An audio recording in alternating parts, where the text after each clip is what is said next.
ए जी सुना तानी, हम छठ करल चाहतानी। छठ करल चाहताड़ू? देखत न बाड़ू कि घर के स्थिति कैसन बा। अगले बेरी कर लिहा, एदा पारी स्थिति बहुत खराब बा। हाथ गोड़ जोड़ला दूरे से छठ माई के, अगले बेरी छठ पूजा करिहा। नहीं, हम एदवे छठ करब, काहे से कि हम सुनले बानी छठी मैया घर परिवार खुशहाल कर देवेनी और सबकर झोली भरेनी। ऐसे हम छठ करब, हम अब की ना मानब।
कैसे के करी तोहर परब, बोला है छठी मैया।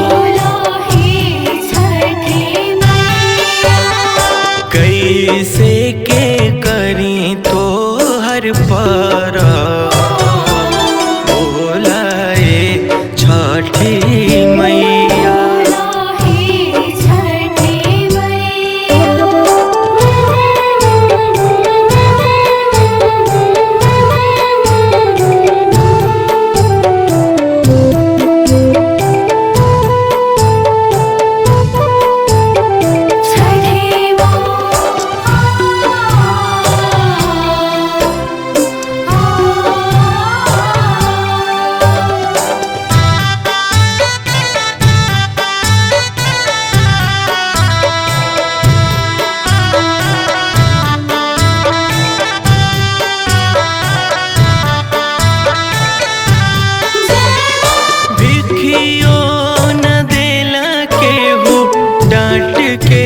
भगावे जय हो छठी माँ, जय हो सूरज देव, जय हो आदित्य माल, जय जय हो। कहाँ जाइए माए समझ न आवे। जय हो छठी माँ, जय हो गोसाइया। कैसे के हुई है पूजाए, बोला है छठी माँ।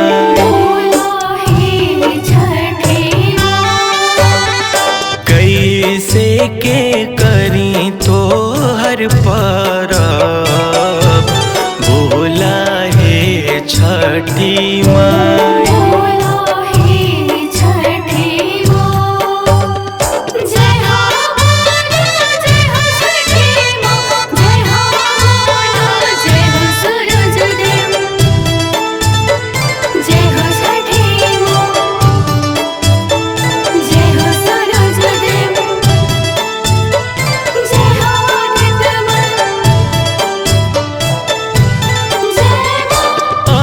जी करिले माई हचरा पसारी।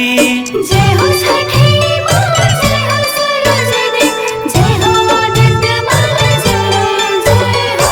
सुना गोद भर दिना हे महतारी।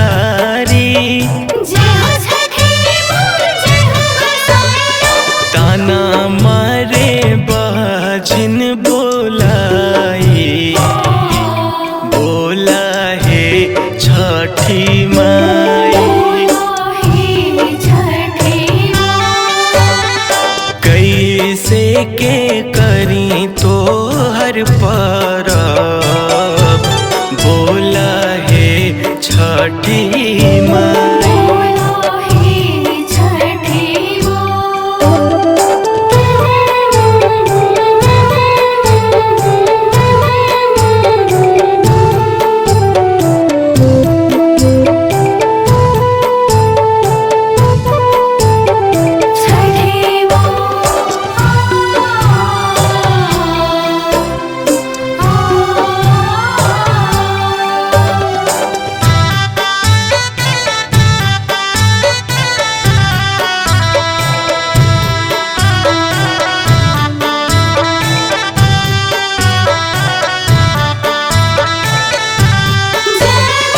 कैसन समाज बना समझे लाचारी।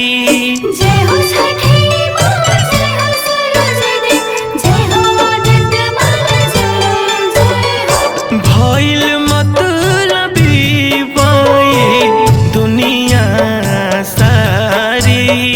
जय हो छठी माँ, जय हो गोसाई। पवन बिरजेस जग भइल पराए। बोला हे छठी माई। बोलो हे छठी माँ। कैसे के करी तोहर परब। बोला हे छठी माई।